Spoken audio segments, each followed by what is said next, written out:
Je voudrais donc commencer par ce que Louisa dit, et c'est en 1899 que ça se passe. Elle réfléchit au fait d'avoir eu cette relation extraordinaire avec Dieu pendant si longtemps, et il est difficile pour elle de se souvenir de tous les détails. Mais on peut dire qu'elle s'en sort plutôt bien. Elle s'en sort beaucoup mieux que moi si on me demandait d'écrire les 20 dernières années de ma vie. J'ai essayé de faire tout ce que je pouvais pour le satisfaire. Ce qu'elle dit ici, c'est que l'obéissance est difficile, mais qu'elle fait de son mieux. Le Seigneur acceptera toujours que vous fassiez de votre mieux, même si vous n'arrivez pas à faire aussi bien que ce que les autres attendent de vous. On trouve chez Louisa beaucoup de réponses qui sont autant de formidables encouragements pour le reste d'entre nous. Je me faisais plus petite. Jésus a dit qu'il voulait la rendre toute petite. La raison en est que Dieu préfère travailler avec ce qui n'est rien.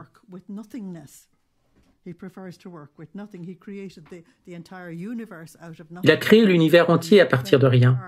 Et lorsque nous sommes grands à ses yeux, cela signifie que notre orgueil est bien vivant et que la volonté humaine s'affirme vraiment. Être petit signifie une attitude d'abandon à lui. Voir Jean 3,30 où Jean-Baptiste dit « Il faut qu'il grandisse et que je diminue ». Je m'anéantissais. C'est une manière ancienne de s'exprimer. Les mots que nous utiliserions aujourd'hui seraient plutôt « je m'humiliais », j'entrais dans mon humilité. Pour nous, anéantir a un sens différent. Il signifie éliminer, détruire. Je m'humiliais et parfois j'en arrivais à sentir mon être comme presque défait, de telle sorte que je ne pouvais pas travailler, ni faire un pas, ni même respirer, s'il ne me soutenait pas. Je me voyais si mauvaise. Je l'ai déjà expliqué cela, le terme kativa. Elle se voit en rapport à la sainteté de Dieu, tout comme Isaïe, dans Isaïe 6, 1 à 10. Lorsqu'il a vu le Seigneur, il a dit « Je suis un homme aux lèvres impures ». Il n'aurait pas dit cela s'il n'avait pas eu la vision. J'avais honte d'être vu par les gens. Je me savais la plus laide, et en réalité, je le suis toujours.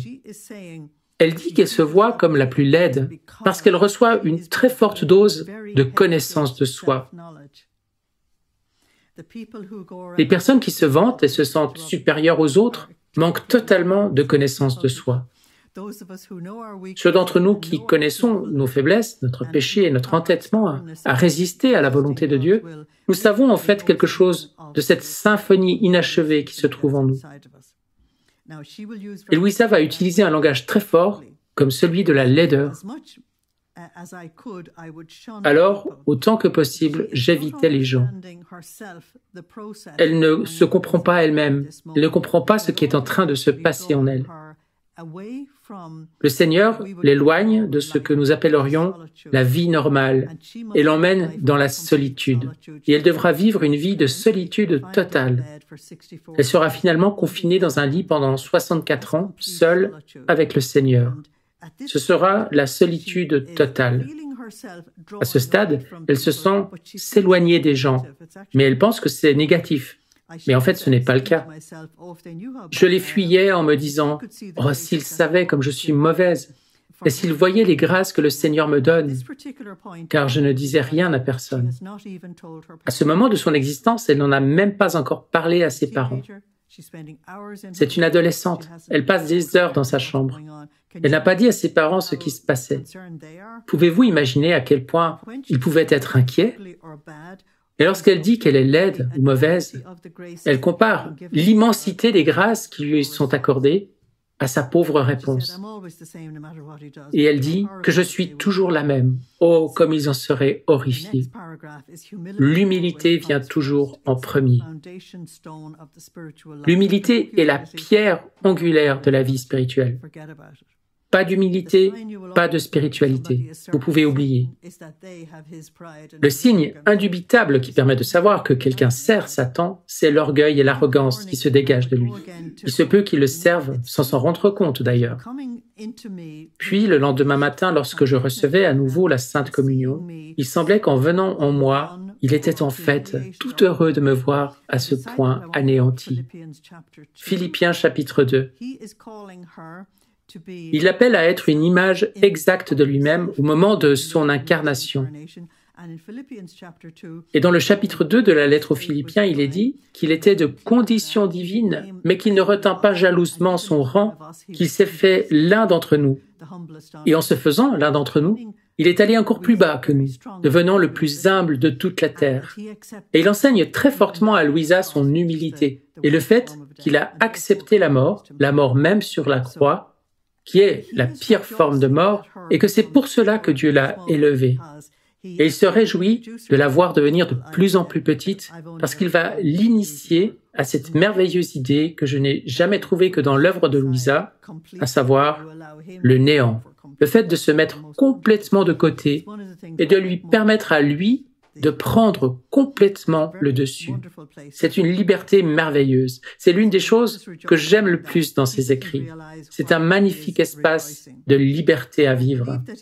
Et donc, le Seigneur s'en réjouit, mais elle ne sait pas pourquoi il s'en réjouit. Il me disait d'autres choses sur l'anéantissement de moi-même, mais d'une manière toujours différente de la fois précédente. Je crois qu'il m'a parlé non pas une fois, mais des centaines de fois. Et s'il m'avait parlé des milliers de fois, il aurait toujours eu de nouvelles façons de parler de la même vertu.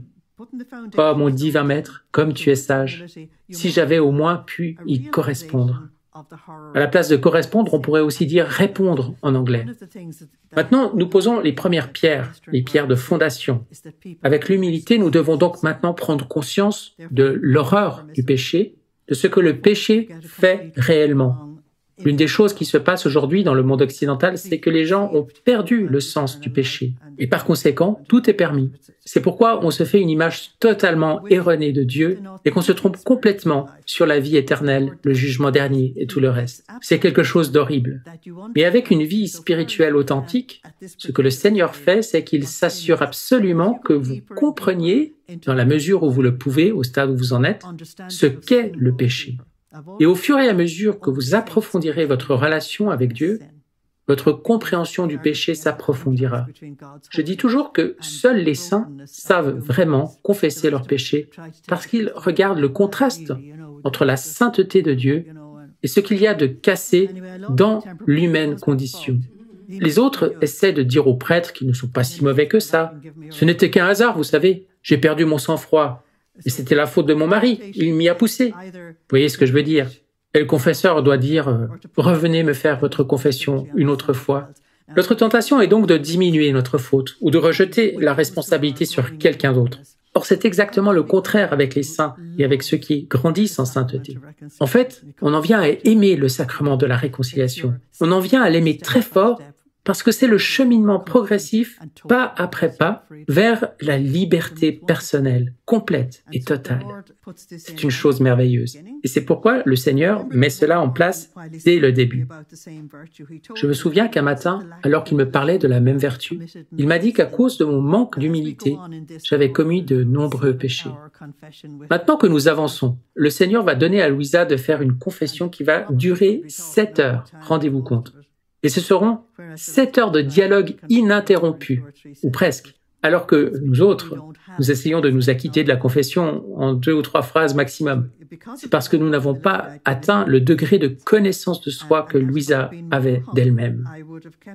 Et que si j'avais été plus humble, j'aurais été plus proche de lui, et je n'aurais pas fait autant de mal. Il m'a fait comprendre la laideur du péché. Cette compréhension va continuer de s'approfondir tout au long des volumes, car elle sera amenée à comprendre de plus en plus profondément la sainteté de Dieu. Et au fur et à mesure de notre lecture, c'est comme si la Bible s'ouvrait à nous. Car l'une des toutes premières choses que Dieu a enseignées au peuple élu dans le désert, c'est l'humilité, lui obéir, comprendre la sainteté du tabernacle et la sainteté du culte, qu'il y avait certaines choses à ne pas faire au moment du culte. Nous avons perdu tout cela. En ce qui concerne le culte de Dieu, nous sommes très « bonjour, bonjour, content de te voir ». C'est vraiment affreux. Mais c'est l'un des signes que nous ne sommes plus dans l'union avec le divin. Et donc, la prochaine chose qu'il enseignera à Louisa, c'est la réparation. Il y a toujours des conséquences au péché et vous devez y faire face dans cette vie ou dans l'autre. C'est à vous de choisir. C'est aussi simple que cela. Puis-je illustrer les conséquences du péché? Supposons que je sois marié. Comme vous le savez, ce n'est pas le cas. Et que je me sois violemment disputé avec mon mari hier soir et que des choses aient été dites, et peut-être même pire encore, faites, qui n'auraient jamais dû être dites ou faites. Bien. Le lendemain, j'ai une prise de conscience et je me rends compte que cela n'aurait pas dû arriver et je vais me confesser. Et comme je me repens vraiment, j'obtiens une véritable absolution. Car vous savez, la validité de l'absolution dépend de l'authenticité de votre repentir. Et dans les volumes supérieurs, Jésus dit que certaines personnes se confessent et n'obtiennent pas l'absolution parce qu'elles n'ont pas ce repentir réel. Et l'autre chose nécessaire, c'est la ferme résolution de ne plus pécher. Cela fait partie de la validité, de l'authenticité de la confession. Disons donc que je suis dans les bonnes dispositions et que j'obtiens mon absolution. Ok, je rentre chez moi. Est-ce que cela a changé quelque chose pour mon mari? Non. Je rentre à la maison avec les retombées de l'ouragan de la nuit dernière, n'est-ce pas? C'est la punition temporelle due au péché. Ce sont les retombées. Et vous vous en occupez, soit maintenant, soit dans l'éternité, comme vous voulez. Il est beaucoup plus facile de s'en occuper maintenant. Ainsi, pour que je me repente vraiment, je dois encore réparer les dégâts que j'ai causés hier soir. Et lorsque j'aurai vraiment réparé les dégâts, j'aurai grandi en humilité. J'aurai aussi beaucoup appris sur moi-même. Et parce que le mari se sentira libre de me dire des choses qu'il ne pouvait pas se sentir libre de me dire avant, et il pourrait même les multiplier par 10. Tu fais toujours ceci, tu ne fais jamais cela. C'est ainsi qu'agissent les êtres humains lorsqu'ils sont contrariés. On apprend donc beaucoup et tout cela est une réparation si on l'offre au Seigneur. Et lorsque tout ça sera terminé, le péché aura été pardonné et complètement réparé. Et non seulement cela, mais votre relation avec votre mari aura peut-être recommencé à zéro et vous aurez peut-être un mariage merveilleux à la fin, ce que vous n'aviez pas avant. Parce que maintenant, vous faites tous les deux face à la réalité et que vous la traitez avec amour et humilité. Le but du Seigneur est donc de nous amener à faire face aux choses qui tournent mal, ce qui est extrêmement important. La réparation est un élément majeur dans tout ce qui a trait à la divine volonté. Lorsqu'il nous amène à vivre dans la divine volonté, le Seigneur nous demande de réparer pour toutes les âmes, passées, présentes et futures, pour tout le monde, afin que nous fassions pour les autres ce que eux ne peuvent pas faire, ou ne veulent pas faire, ou ne savent pas qu'ils devraient faire pour eux-mêmes. Et le plan est qu'aucune âme ne se présentera jamais devant le jugement de Dieu qui puisse dire à Dieu « Mais je n'ai pas reçu d'aide, je n'ai pas reçu la grâce, tu ne m'as pas aidé, donc tu es injuste. » Dieu, il a tout prévu, absolument tout, de la manière la plus merveilleuse qui soit. Et la façon dont il le révèle à Louisa est quelque chose de fascinant pour moi. Donc, Louisa dit, il m'a fait comprendre la laideur du péché, l'affront que ce misérable petit ver avait fait à Jésus-Christ, l'horrible ingratitude, l'énorme méchanceté, le mal causé à mon âme. Et c'est de cela qu'elle parle, de tout ce mal. Cela ne veut pas dire qu'elle a fait, elle, extérieurement, des choses horribles. J'étais tellement consterné que je ne savais pas quoi faire pour réparer. La réparation est terriblement importante. J'ai pratiqué quelques mortifications, j'en ai demandé d'autres au confesseur, mais il ne m'en a donné que peu. Parce que le confesseur ne comprenait pas ce qui se passait réellement chez Louisa. Et il n'appréciait donc pas la demande qui lui était faite. Pour lui, elle exagère. Les personnes qui vivent dans la divine volonté, à un niveau très profond, ont également ce problème avec les confesseurs. Ils ne comprennent pas. Et souvent pour eux, ce que vous voulez présenter au Seigneur dans votre confession n'est pas une matière suffisante pour le sacrement.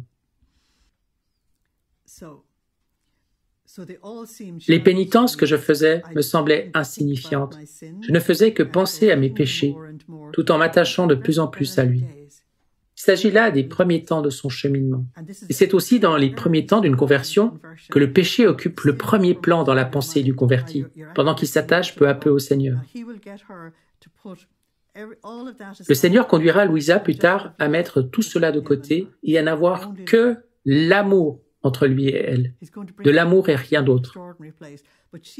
Il va l'amener à un endroit absolument extraordinaire, mais elle commence là où l'Église comprenait que la spiritualité se trouve à cette époque-là, et donc tout ce qu'elle savait, c'est ce qui avait été enseigné jusque-là. Le Seigneur va lui montrer une façon beaucoup plus merveilleuse d'être en relation avec lui. Et il lui montrera aussi les erreurs qui ont été commises dans la manière d'enseigner les gens à ce sujet. J'avais une telle peur, dit Louisa, de m'éloigner et de faire pire qu'avant que je ne saurais l'exprimer. C'est donc l'horreur du péché qui se développe en elle. Elle veut tellement développer sa relation avec le Seigneur qu'elle a cette horreur du péché et ce désir de Dieu. C'est un signe certain d'une relation authentique avec Dieu, mais à un stade encore précoce. Quand j'étais avec lui, je ne faisais que lui dire la douleur que je ressentais de l'avoir offensé. Je continuais à lui demander pardon et à le remercier d'avoir été si bon pour moi. Et je lui disais du fond du cœur, vous voyez, la Sainte Vierge à Medjugorje nous dit depuis des années, priez avec le cœur, ne priez pas seulement avec les lèvres, sinon ça ne vaut rien. Vous devez prier avec le cœur et le Seigneur vous montre ensuite comment aller encore plus loin en priant avec l'esprit. Vois mon Seigneur, dit Louisa, le temps que j'ai perdu alors que j'aurais pu t'aimer. Je ne pouvais parler de rien d'autre que du grand mal que j'avais fait. Elle en est au stade très bien exprimé par saint Augustin. Ô beauté, si ancienne et si nouvelle, bien tard je t'ai aimé. Il y a donc de la tristesse et de l'amour, un amour mêlé de tristesse. Enfin, un jour, Jésus m'a réprimandé. Il m'a dit, je ne veux plus que tu penses à ton passé. Quand une âme s'est humiliée, convaincue d'avoir mal agi, qu'elle a purifié son âme dans le sacrement de la confession et qu'elle est prête à mourir plutôt que de m'offenser à nouveau, c'est un affront à ma miséricorde et un obstacle qui m'empêche de l'attirer vers mon amour, parce que son esprit cherche sans cesse à se couvrir de la boue du passé. Ouah, c'est fantastique, n'est-ce pas? Si vous allez à Isaïe 43, 18-19, le Seigneur dira « Oubliez le passé, voici que je fais une chose nouvelle. N'ayez plus un regard pour le passé. » Mais l'un des problèmes que rencontrent les gens, c'est qu'ils peuvent éventuellement s'ouvrir jusqu'à recevoir le pardon de Dieu, mais qu'en même temps, eux, ils ne se pardonnent pas à eux-mêmes. Ils ne se pardonnent pas d'être tombés et d'avoir perdu la face devant les autres. Et c'est là un blocage majeur. Je dois vous dire qu'à l'époque où Louisa parle, c'est-à-dire en 1899, il y avait une pensée erronée que sainte Thérèse de Lisieux a dû combattre également. Il y avait une pensée erronée dans l'Église à l'époque selon laquelle revenir sur ses péchés encore et encore, se repentir encore et encore de ses péchés, c'était une façon d'aimer Dieu. Thérèse a dû se défaire de cette idée, elle aussi, à cause des scrupules qui la submergeaient. Les scrupules, c'est le fait de penser à vos péchés, au fait de devoir vous améliorer, que vous êtes ceci et cela et autre chose encore. Et surtout, vous ne pensez qu'à vous tout le temps. Vous ne pensez pas au Seigneur. Et c'est pourquoi Jésus incite Louisa à sortir de cette tournure d'esprit. Ce n'est pas ce que je veux de toi, car tu es centré sur toi-même. On ne peut pas entrer dans la divine volonté et être centré sur soi-même. En entrant dans la divine volonté, le moi, l'ego, doit être mis de côté de sorte à ce que Dieu prenne la place. Et Dieu est amour, Dieu est lumière, Dieu est beauté, Dieu est bonheur, Dieu est sainteté, Dieu est gloire, et tout cela va prendre le dessus. Elle dit, une fois que tu as été pardonné, crois-le, fais confiance. Il va donc beaucoup lui parler de confiance dans les premiers temps de son cheminement. Mais ici, il corrige quelque chose que les gens pensaient être bien et bon à l'époque. Par exemple, il était normal pour les religieux d'aller voir leur confesseur et de parler de leurs faiblesses et de leurs défauts et autres. Or, Jésus dira dans les volumes supérieurs, « Ils ne parlent que d'eux-mêmes et ils n'atteignent pas l'amour. Et si vous n'avez pas atteint l'amour, vous n'avez pas atteint Dieu, parce que Dieu est amour. » Et je peux ainsi résumer les 36 volumes pour vous. Divine volonté, amour. Parce que Dieu est amour. Donc si nous n'allons pas jusqu'à l'amour, nous n'irons jamais jusqu'à Dieu. C'est en fait le début et la fin de toute cette affaire. Parce que l'esprit de Louisa est toujours en train d'essayer de se couvrir de la boue du passé. Si notre esprit est occupé, nous ne sommes pas libres de nous occuper d'autres gens ou d'autres choses, n'est-ce pas? L'esprit doit donc être libre. 2 Corinthiens 10, 5. Toute pensée doit être faite captive et soumise à l'autorité du Christ. Il ne fait donc qu'introduire le sujet ici. Ce serait une insulte de dire de lui qu'il est un très bon maître. En réalité, il est le maître, par excellence. Et ce qu'il fait, c'est qu'il présente un sujet, l'illustre, donne à Louisa la possibilité de le mettre en pratique, puis il revient au même sujet, le développe encore un peu plus, donne à Louisa la possibilité de le mettre en pratique, et quand c'est devenu vie en elle, il revient encore au sujet et le développe toujours plus, jusqu'à ce que la chose soit complète. Et c'est ainsi que se présentent ces volumes. C'est fascinant. Alors, quand l'âme fait cela, elle m'empêche aussi de la laisser s'envoler vers le ciel. En fait, ce ressassement du passé, c'est un peu comme si un oiseau était trop lourd et ne pouvait pas s'envoler. Pour que les oiseaux puissent s'envoler, vous savez, ils doivent devenir de plus en plus légers. Et si nous sommes trop embourbés dans les choses de la terre, il nous est impossible de prendre notre envol dans la spiritualité ou la contemplation. C'est totalement impossible. Et ce qui intéresse Jésus, c'est que nous soyons suffisamment libres pour pouvoir décoller dans les cieux et être de vrais amoureux de Dieu. Elle m'empêche de la laisser s'envoler vers le ciel, dit Jésus, parce qu'elle est toujours avec ses idées qui l'entourent. On est comme enveloppé de nous-mêmes quand elle s'applique à y penser. Et pourtant, vois, je ne me souviens de plus rien. C'est exactement ce que l'Église enseigne à propos de l'absolution. Dès que l'absolution est donnée, Dieu ne se souvient plus de rien. Donc si vous sortez de la confession en ayant reçu l'absolution et que vous parlez à Dieu du même péché que vous venez de confesser, il vous dira « Et quel péché ?» Il n'est plus dans son livre. Mon pardon l'a effacé. Il dit « Je l'ai parfaitement oublié ». C'est exactement ce que les saints de l'Église nous ont toujours enseigné. Vois-tu une quelconque rancune ou ombre de ma part? Ainsi, avec le pardon, le péché est complètement effacé. Et je lui ai dit « Non, Seigneur, tu es si bon ». Et j'ai alors senti mon cœur se fendre sous l'effet de sa tendresse. « Alors veux-tu continuer ces choses ?» demande Jésus. Ces choses, ce sont les réflexions sur elle-même, son péché, tourner en rond, en ressassant ses problèmes. Certaines personnes semblent aimer parler de leurs problèmes. Louisa dit « Non, non, je ne le veux pas ». Et il a répondu « Pensons à nous aimer et à nous rendre heureux l'un l'autre. » Parce que dans toute relation, il est question d'amour, n'est-ce pas? Et la relation avec Dieu est aussi une question d'amour. Aimer Dieu est donc le vrai sujet. Et ce que vous faites de vos péchés, c'est que vous les mettez dans un sac noir et que vous demandez au premier éboueur de les ramasser. À partir de ce moment-là, je n'y ai plus trop pensé. Nous avons du mal à laisser complètement tomber les choses immédiatement parce que nous sommes des créatures d'habitude. Et quand on entre dans la vie spirituelle, on doit développer de nouvelles habitudes. J'ai fait tout ce que j'ai pu pour lui plaire. Jean 8, 29. Je fais toujours ce qui lui plaît, dit Jésus.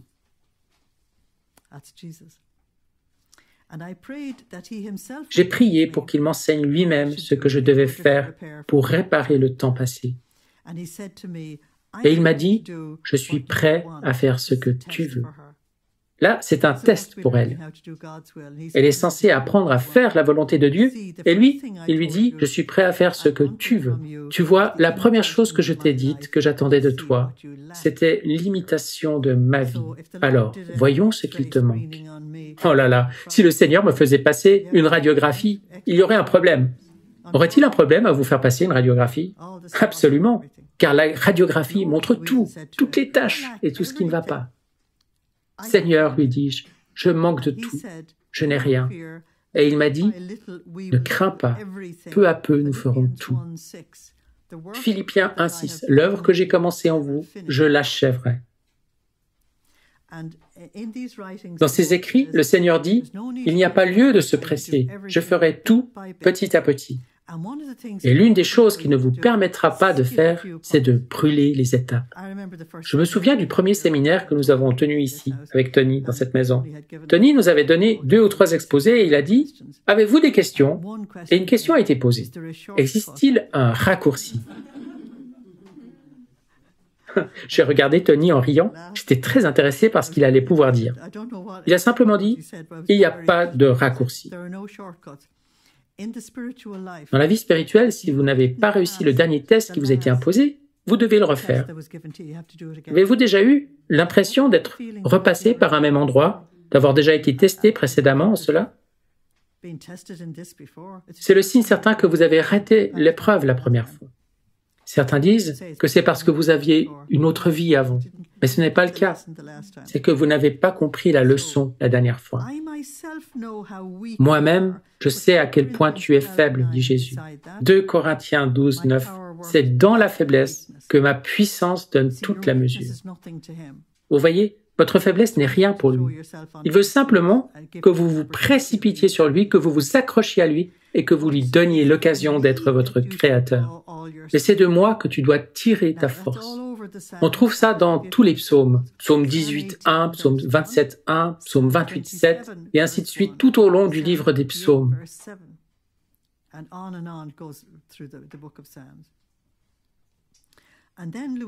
Puis Louisa dit, je ne me souviens pas exactement, mais je dirai ce que je peux.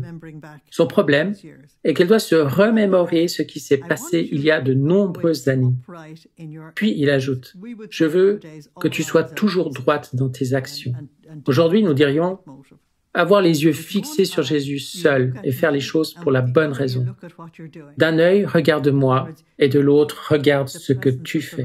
En d'autres termes, il s'agit de garder consciemment la présence du Seigneur avec soi tout le temps.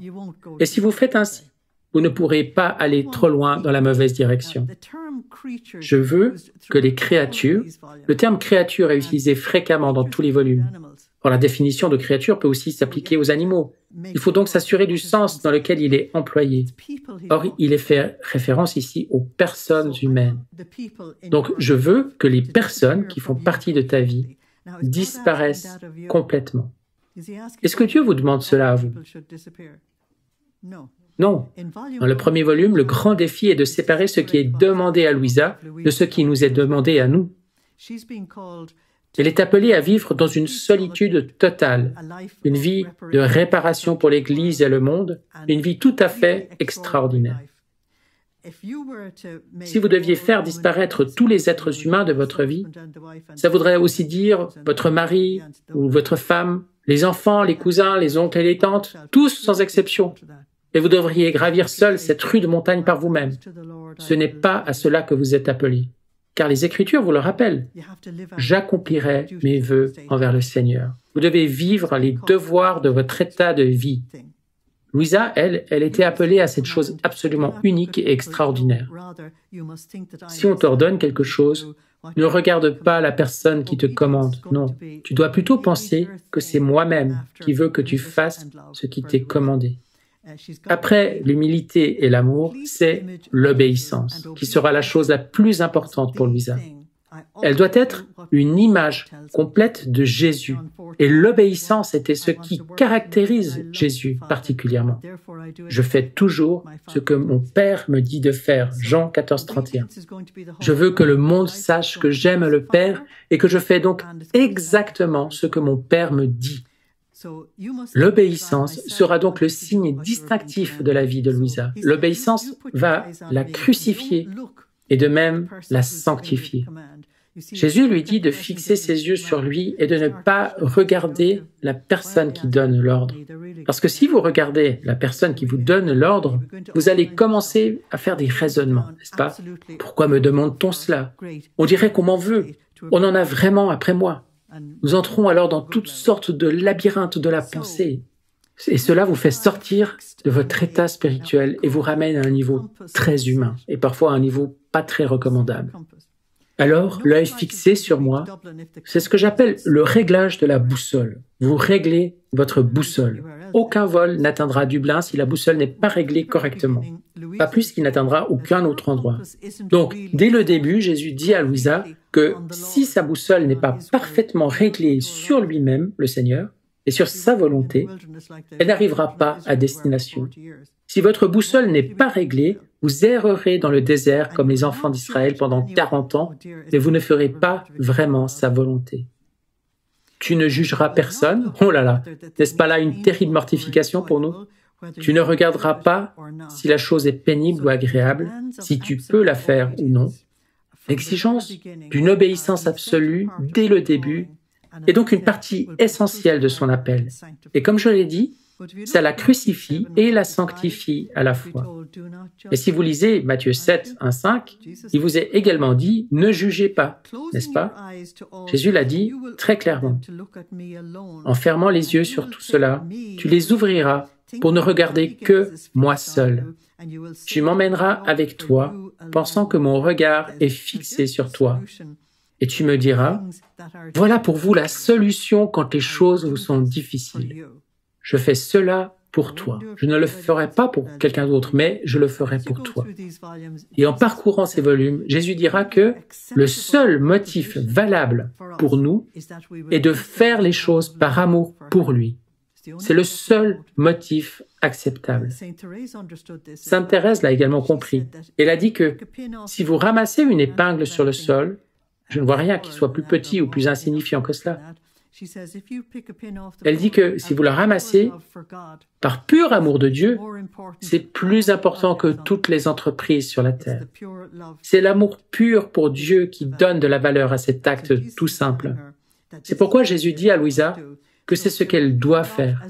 Au fur et à mesure que nous avancerons dans les volumes, nous parlerons beaucoup de la pureté d'intention et du fait de garder les yeux fixés sur le Seigneur. Ici, au début, Louisa essaie simplement de se souvenir des premières instructions qu'elle a reçues bien des années auparavant. « Seigneur, c'est pour toi seul que je fais cela. C'est pour toi seul que je veux travailler. Je ne suis plus l'esclave des créatures. » Or, de nombreuses personnes sont esclaves des autres, pour toutes sortes de raisons. Et si vous voulez sérieusement vivre une vie totalement spiritualisée, absolue, vous devez vous libérer de tout et de tous. Si vous êtes libre, ce sera aisé. Et ce sera très difficile si vous êtes lié à ceci et à cela et à autrui. Je ne peux pas faire ceci à cause de cette réaction, et je ne peux pas faire cela parce qu'il va ou elle va mal réagir, ou quoi que ce soit d'autre. Ça, c'est être esclave des créatures. Atteindre cette grande liberté fait partie de toute cette expérience. Ainsi, si tu marches, si tu travailles, si tu parles, dans tout ce que tu fais, ton seul but doit être de me plaire à moi seul. Oh, combien de fautes tu éviteras si tu fais cela. Et c'était le but de Jésus, comme je l'ai dit, de son vivant sur la terre. Et c'était d'ailleurs la devise de Sainte Thérèse. Elle disait qu'on évite de nombreuses fautes en faisant cela. Je voudrais encore vous donner en référence Jean 5, 30 et 8, 29. Jésus qui dit « Je ne fais que ce qui plaît au Père. Je ne fais que ce que le Père me dit. »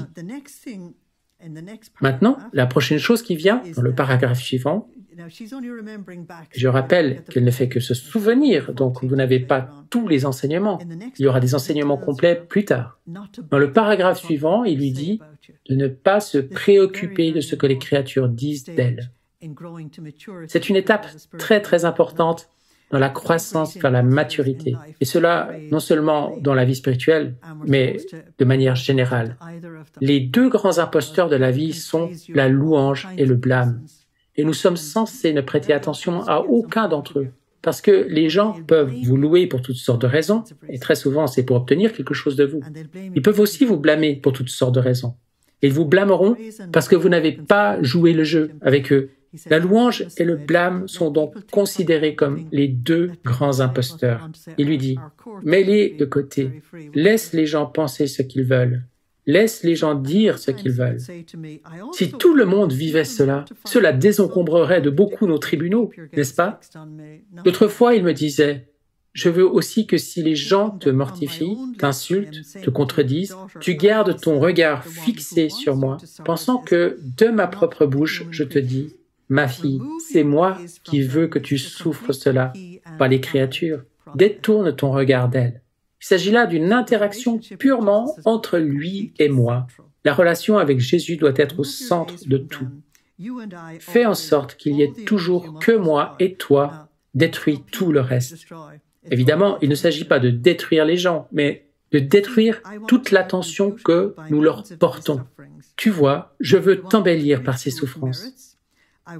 Je veux t'enrichir de mérite. Je veux travailler ton âme. Je veux te rendre semblable à moi. Tu m'en feras le cadeau. Sainte Thérèse est morte en 1897 et ce texte a été écrit 2 ans plus tard. Leurs vies se sont donc chevauchées pendant un certain temps. Lorsque Sainte Thérèse voulait offrir quelque chose au Seigneur, elle lui offrait toujours une rose. Or, une rose a plusieurs pétales, et pour elle, la rose était devenue le signe des sacrifices qu'elle faisait.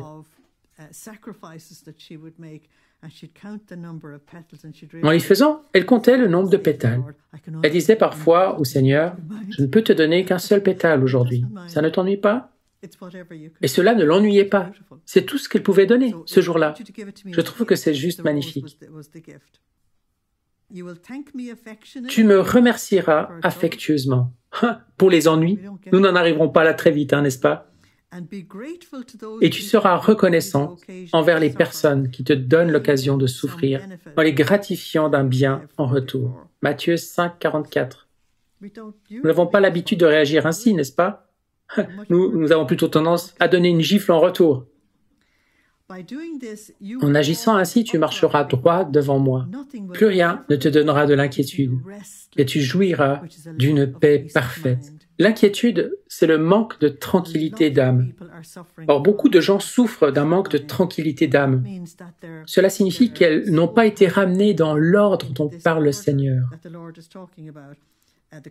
Le rappel de la créature à l'ordre, à la place et au but pour lesquels elle a été créée. Mais lorsque votre volonté sera ramenée à l'union avec la volonté de Dieu, et que vous y serez à peu près tout le temps, vous connaîtrez la paix la plus merveilleuse qui soit. Et cette paix ne cessera de s'approfondir jusqu'à ce qu'elle devienne, comme le dit saint Paul, la paix qui surpasse toute intelligence et qui garde votre cœur et vos pensées. Le cœur et la pensée sont les 2 lieux où l'on peut vraiment pécher et lâcher prise. Or, la paix protégera justement ces 2 lieux. Jésus va lui dire dans les 4 premiers volumes que la chose qu'il ne veut absolument pas de nous, c'est l'inquiétude. Il ne veut pas de trouble, d'agitation à l'intérieur de nous. Nous verrons donc cela au fur et à mesure. C'est juste une introduction ici. Dans le paragraphe suivant, il va lui parler de la nécessité d'avoir un esprit de mortification. Or, un esprit de mortification, c'est beaucoup plus que le simple fait de se priver d'un repas. Un esprit de mortification, ça concerne la façon dont vous pensez. C'est votre façon de penser qui doit être mortifiée. Il faut vous mettre de côté. Mettre de côté votre propre opinion, votre propre confort, votre propre ceci et votre propre cela. Ce n'est que dans les premiers temps que c'est très très difficile à faire. Plus tard, ça devient une sorte de naturel, parce que nous sommes des créatures d'habitude. C'est ainsi que Louise a dit, après avoir essayé pendant un certain temps de m'exercer à ces choses, un peu en faisant et un peu en tombant, elle dit ça parce qu'évidemment, si vous vous entraînez à faire quelque chose, vous ne pouvez pas, dès le départ, réussir à tous les coups.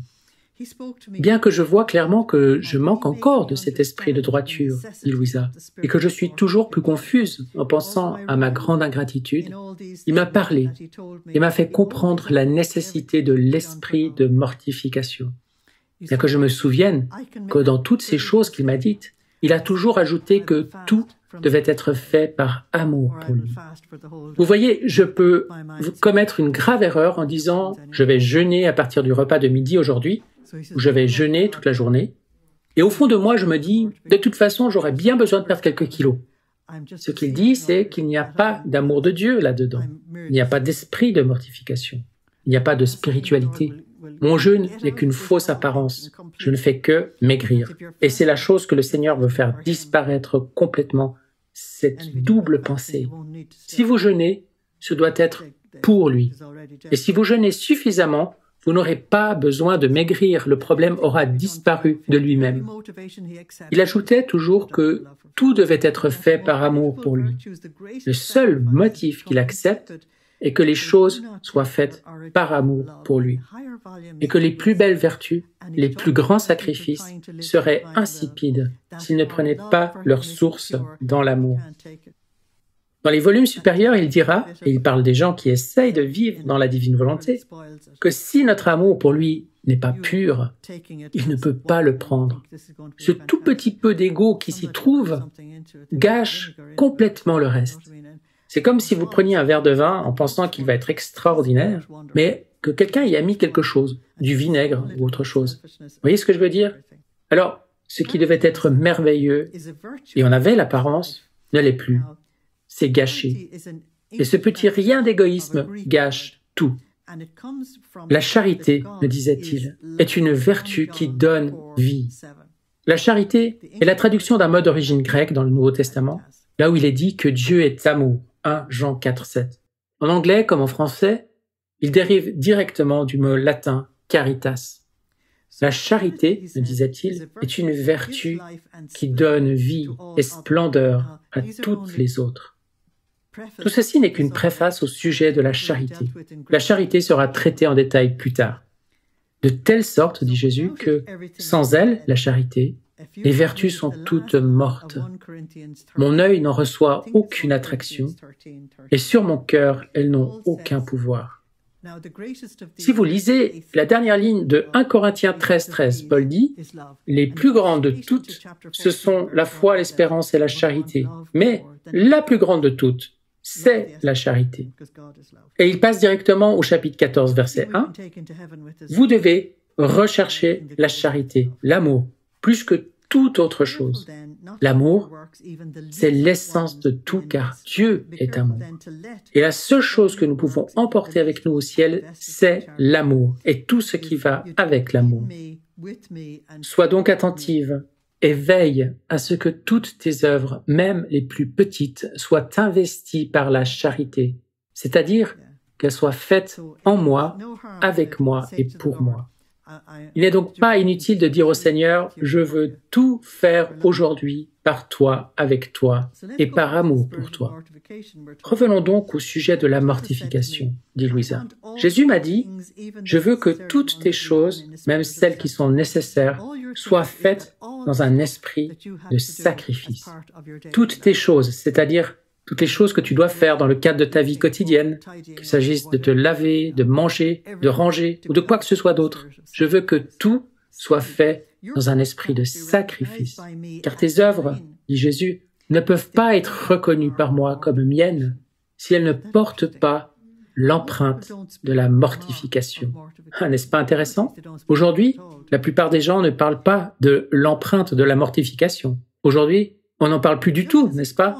De même qu'une pièce de monnaie n'est pas reconnue par le peuple si elle ne porte pas en elle l'image de son roi, mais qu'elle est plutôt méprisée et laissée de côté. Ainsi en est-il de tes œuvres si elles ne sont pas greffées à ma croix.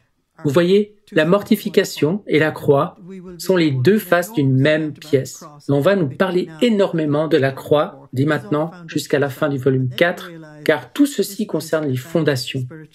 Et vous allez réaliser qu'il s'agit d'une spiritualité avancée.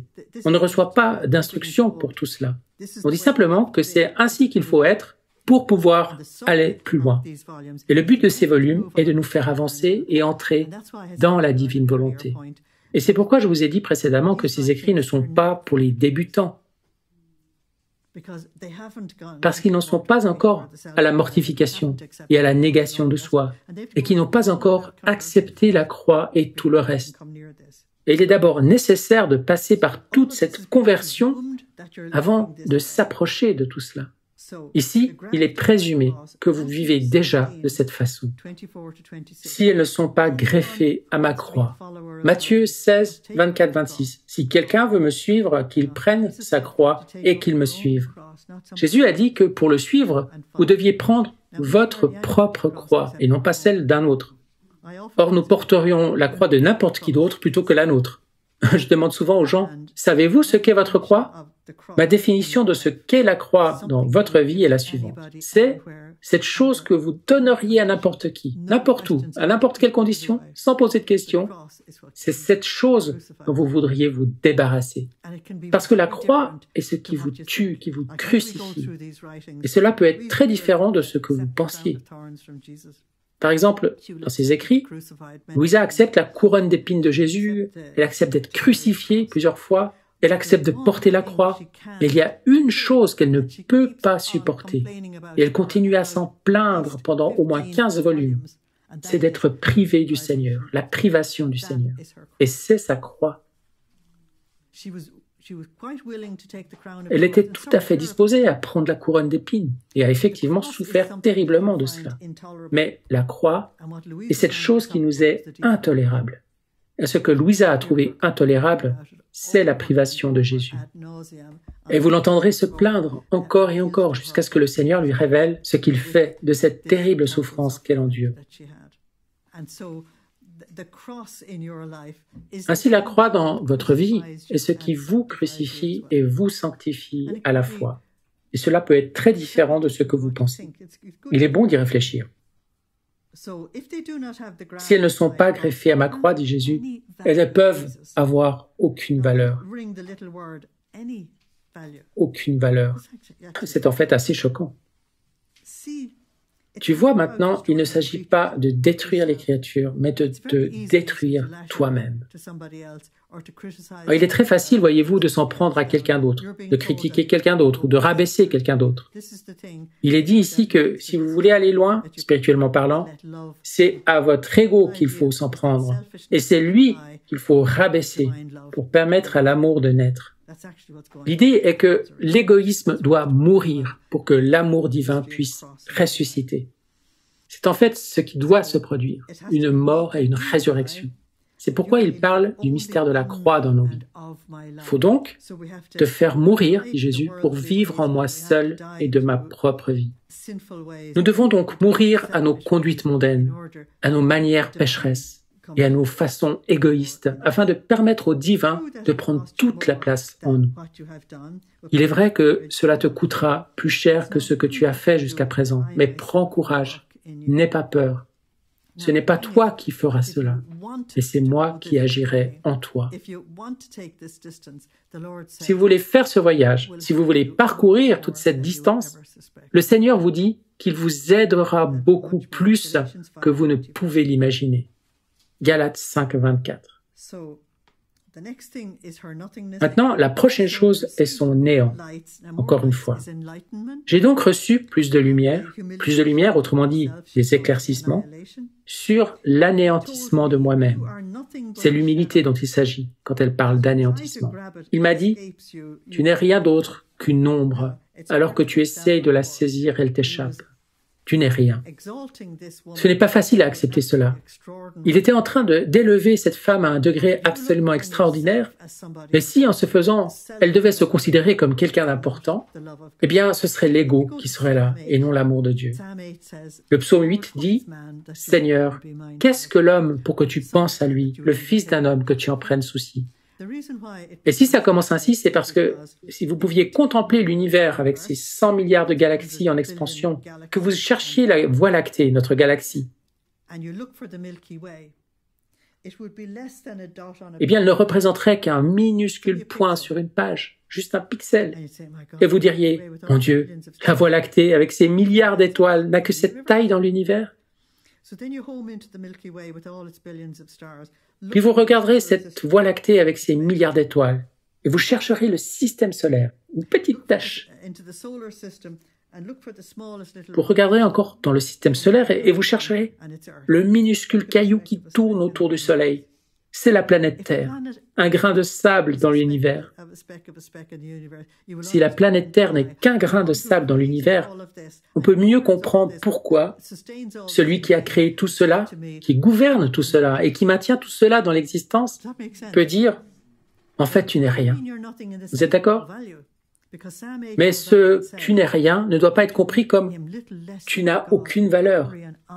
Car le psaume 8 poursuit en disant Cependant, tu l'as fait, l'homme, un peu moindre qu'un Dieu. Tu l'as couronné de gloire et d'honneur. Tu lui as donné le pouvoir sur toutes les œuvres de tes mains. Tu as mis toutes choses sous ses pieds, comme tu es grand. Vous voyez, nous devons entrer dans cette vérité de notre néant pour permettre au Seigneur de faire ce qu'il veut, c'est-à-dire de nous donner toute cette gloire et cette louange. C'est incroyable. Et lorsque vous passez au volume supérieur et que vous réalisez la capacité qu'il veut vous donner de pouvoir changer les choses, que ce soit au ciel, sur la terre, au purgatoire, dans le passé, le présent et le futur, c'est tout simplement incroyable. C'est tout simplement incroyable. Parfois, on considère tout cela et on se dit « Oh, je ne peux pas l'accepter. Je ne peux pas l'accepter, c'est trop grand. » Et pour certains d'entre nous qui en sommes aux volumes les plus élevés, une seule phrase est tout ce que l'on peut essayer d'assimiler pendant une semaine entière, parce que c'est bien au-delà de ce que l'esprit est capable de supporter. Nous n'en sommes qu'au tout début. Il faut donc entrer dans ce néant pour lui permettre de faire ce qu'il veut vraiment. C'est le psaume 8. Donc elle dit, « Je me sentais si anéantie, parce qu'il pensait qu'on la rabaissait, que je voulais me cacher dans les abîmes les plus sombres. Mais je me voyais incapable de le faire. Je rougissais tellement que je restais muette. Tandis que j'étais dans cette désintégration de mon néant, il m'a dit, « Approche-toi de moi, appuie-toi sur mon bras. Je te soutiendrai de mes mains et tu recevras de la force. Tu es aveugle, et ma lumière te servira de guide. » C'est le psaume 12, 4, 5. « Donne la lumière à mes yeux. Garde-moi du sommeil de la mort, que l'adversaire ne crie pas victoire. » Et le psaume 35, 10. « Seigneur, par ta lumière, nous voyons la lumière. » Nous avons tous des yeux, mais si cette pièce était plongée dans l'obscurité totale, vous ne verriez pas grand-chose, n'est-ce pas? Il faut de la lumière pour pouvoir voir. Le fait de reconnaître notre incapacité de voir incite donc le Seigneur à nous éclairer davantage. Il dit, « Tu vois, je me mettrai devant et tu ne feras que me regarder pour m'imiter. » 2 Corinthiens 3, 18, Saint Paul dit, « Vous devenez semblables à ce que vous contemplez. » C'est donc ce que Jésus veut, que nous le contemplions de plus en plus et que nous soyons transformés en son image, nous qui reflétons sa gloire, comme dit Saint Paul. Maintenant, le petit paragraphe qui arrive est absolument central pour la divine volonté. Puis Jésus m'a dit, « La première chose que je veux que tu mortifies, c'est ta volonté.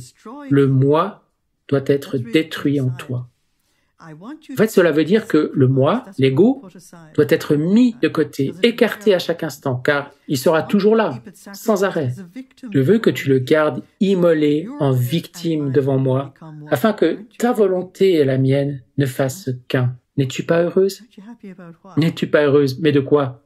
Je serais très heureuse que ta volonté et la mienne ne fassent qu'un, certes, mais y parvenir, c'est une autre affaire.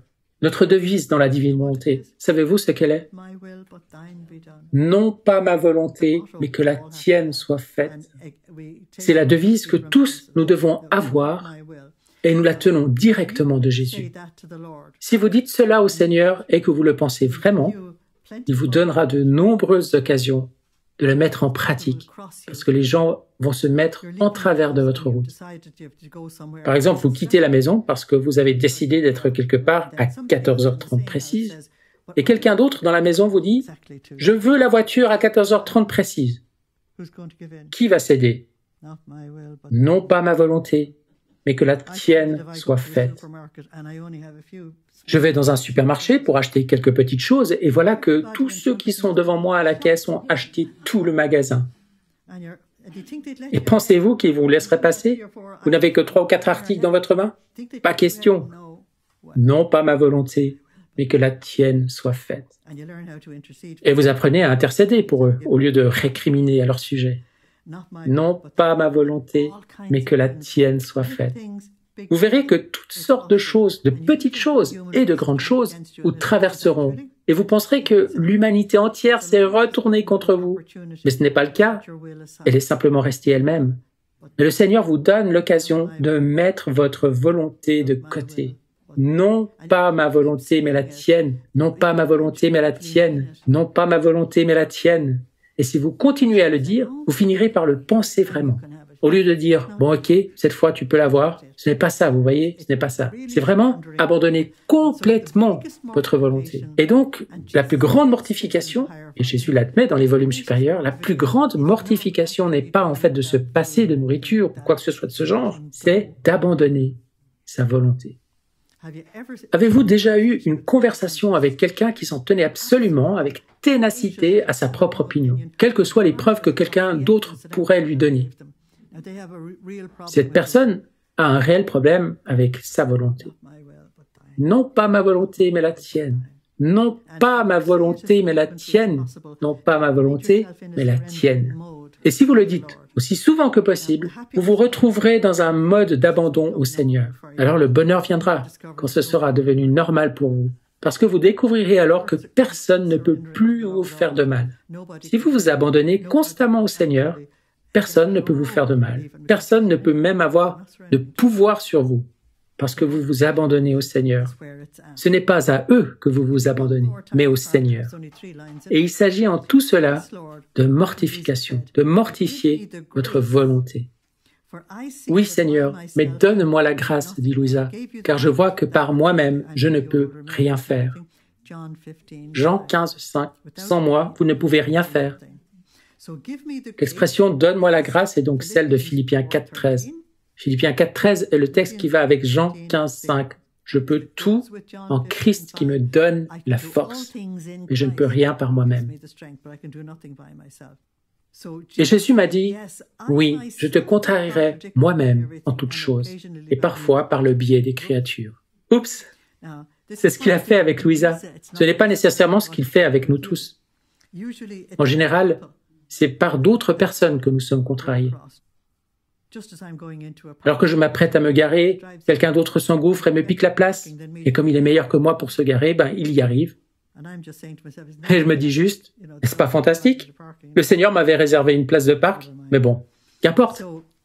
C'est donc une chose très très importante et ce sera la leçon de cette soirée.